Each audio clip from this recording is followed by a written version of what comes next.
किसी वस्तु का सदुपयोग न करने पर या तो उसका दुरुपयोग होता है, जो नई नई बुराइयां पैदा करता है, जिनसे दुखों की नई नई भूमिकाएं बनती हैं, अथवा वह वस्तु नष्ट हो जाती है। हमें जो तन मन धन शक्ति बल बुद्धि विवेक पद अधिकार मिला है, सब भगवत सेवा के लिए मिला है। यही उनका सदुपयोग है। बड़ी सावधानी के साथ प्रत्येक वस्तु का सदुपयोग करना चाहिए। इसी में हमारा कल्याण है और उस वस्तु की सार्थकता है। अगर शरीर को सत्य कार्यों में नहीं लगाएंगे तो वह दुष्कार्यों में लगेगा।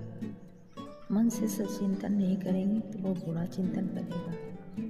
धन को गरीबों की सेवा में नहीं लगाएंगे वह विलास में लगेगा या नष्ट हो जाएगा। सबसे मूल्यवान वस्तु है समय और मन। इन दोनों को सावधानी के साथ निरंतर भगवत सेवा परमार्थ साधन ऊंचे उठाने वाले कार्यों में लगाए रखना चाहिए। न व्यर्थ खोना चाहिए, न प्रसाद करना चाहिए, प्रमाद करना चाहिए। निश्चित और दीर्घ सूत्रता से समय व्यर्थ जाता है और न करने योग्य कामों में लगाने और करने योग्य कामों में न लगाने से प्रमाद होता है। कुछ है कर कुछ और रहे हैं और हम निरंतर ये सोच रहे हैं कि हमें दुखों से मुक्ति किस तरह नहीं मिल रही। इसी प्रकार मन से भगवत चिंतन या शुभ चिंतन न करके जग चिंतन करने से उसका व्यर्थ उपयोग होता है और पाप या अशुभ चिंतन से प्रमाद होता है। समय के एक एक क्षण को भगवान की सेवा के हेतु सत्कार में नियुक्त रखना चाहिए और मन को व्यर्थ चिंतन और अशिष्ट चिंतन से बचाकर नित्य निरंतर शुभ चिंतन या भगवत चिंतन में लगाए रखना चाहिए। यही समय और मन का सदुपयोग है। जो वस्तु भगवान की सेवा में लगकर सदुपयोग में आ गई वो हमारी हो गई। जो धन सेवा में लग गया वो हमारा हो गया। जीवन का जो समय भगवत चिंतन में लग गया वो हमारा हो गया।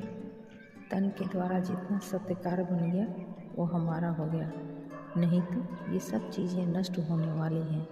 इन्हें बटोर कर संवार कर रखने से ये नहीं रहती, ये प्रतिफल इनका नाश होता रहता है। संसार के भी बड़े से बड़े भोग सुखों की अपेक्षा परमार्थ सुख अत्यंत विलक्षण और अनुपम है। संसार के किसी भी सुख के लिए परमार्थ सुख की साधने में जरा भी बाधा कभी नहीं आने देना चाहिए। किसी भी हालत में परमार्थ साधना में शिथिलता नहीं आना चाहिए। साधना का कार्य सच्चा निर्दोष होना चाहिए। हमारे साधन में विघ्न आ सकते हैं, प्रबल प्रतिकूलता आ सकती है, विकट विपत्ति आ सकती है, पर उससे घबराना नहीं चाहिए। शुद्ध मन से भगवान पर विश्वास करके अपनी साधना में जुटे रहना चाहिए और भगवान से प्रार्थना करना चाहिए कि वे अपनी कृपा से सब विघ्नों को दूर कर दें।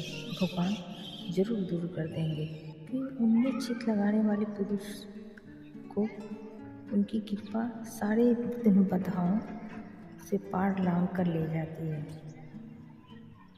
कभी जगत की अनुकूलता, लोगों के द्वारा मिलने वाला मान, प्रतिष्ठा, प्रशंसा आदि भी साधना में बहुत बड़े विघ्न का काम करती है।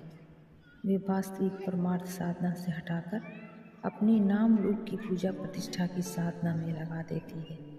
वह फिर भगवान की प्रसन्नता की जगह लोक रंजन में लगाकर अपने को लोकानुकूल निषिद्ध आचरणों में लगा देता है और पतित हो जाता है।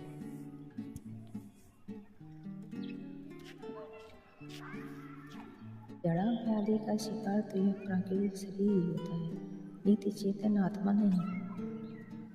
मनुष्य नश्वर शरीर नहीं, नित्य चेतन आत्मा है। सच्चिदानंद परमात्मा के सनातन अंश है।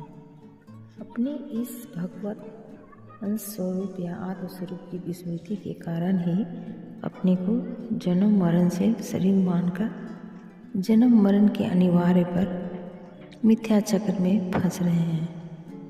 यह याद रखना चाहिए कि मानव शरीर इसलिए मिला है कि हम अपने इस असली परमार्थ स्वरूप को पहचाने, अपने सनातन सत्य जीवन को उपलब्ध करें जो हमारा स्वरूप है। पर हम तो इतने अविस्मृत हो रहे हैं कि इतने ब्रह्मा प्रकृतिविद होकर प्रकृति को ही अपना स्वरूप मानकर उसी में स्थित हो रहे हैं, जिसके कारण हमारे अंदर अपने यथार्थ स्वरूप को जानने समझने का कभी प्रश्न ही नहीं उत्पन्न होता। हम कौन हैं, कहाँ से आए हैं, शरीर तथा नाम के साथ हमारा क्या संबंध है, यहाँ के ममता आसक्ति के प्राणी पदार्थों से हमारा क्या संपर्क है और वह क्यों है, शरीर छूटने के बाद हमें कहाँ जाना है इत्यादि जिज्ञासा हमारे हृदय में कभी उत्पन्न ही नहीं होती। मोह माया के जाल में फंसे हुए हैं। इसी मोह के बस हम अपने सारे बुद्धि विवेक को, जो मनुष्य को पशु से पृथक करता है, पशु की प्राप्ति में ही नहीं, पिशाच और राक्षस बनने की प्रवृत्ति में लगाए हुए हैं और इसी में जीवन की सार्थकता मान रहे हैं। बुद्धिमान मनुष्य वही है जो यह जानता है कि जन्म के साथ ही मेरी मृत्यु का भी जन्म हो चुका है और वह प्रतिक्षण मरा जा रहा है। मृत्यु का अंतिम स्पर्श उसे निश्चय ही समाप्त कर देगा, अतः उसे अगले जन्म के लिए या जन्म मृत्यु के चक्र से सदा को छूट जाने के लिए तैयार रहना और सुखद उपाय करना है। हमारा यह जन्म हमारे अनादि विशाल जन्म ग्रंथ का अध्यात्म मात्र है। हमारा शरीर मृत्यु माला ही का एक मन का है। यह हमारा स्वरूप नहीं, हमारा असली स्वरूप इससे नित्य विलक्षण है। एकांतवास, तीर्थनिवास आदि हमारे सहायक अवश्य हैं, परंतु असली चीज़ तो है भोगों में आत्यांतिक अनासक्ति, जो भगवान की ओर मुड़ने की प्रधान साधना है। हमारा मुख भगवान की ओर अच्छी तरह से मुड़ जाएगा, तब हमारा प्रत्येक पद संचार भगवान की ओर होगा और ज्यों ज्यों हम भगवान की ओर बढ़ेंगे त्यों त्यों ही हमारा उत्साह, हमारी उत्कंठा, हमारे आगे बढ़ने की शक्ति बढ़ती जाएगी। उनके पथ में सहज ही रहने वाली दैवी संपत्ति, शांति, समता, वैराग्य, प्रेम तथा संत जनों की सत्य संगति हमें मिलती रहेगी। हमारी विलक्षण प्रगति होगी भगवान की ओर।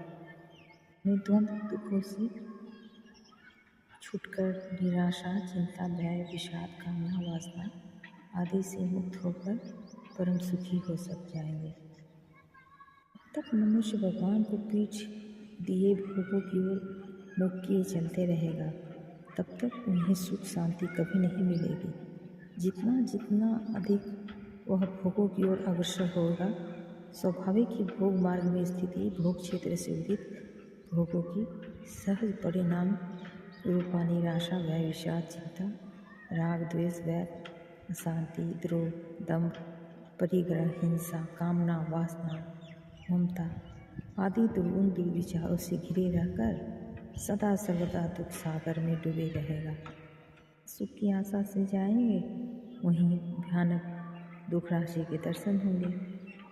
वहाँ भोग राज्य में यही वस्तुएं हैं।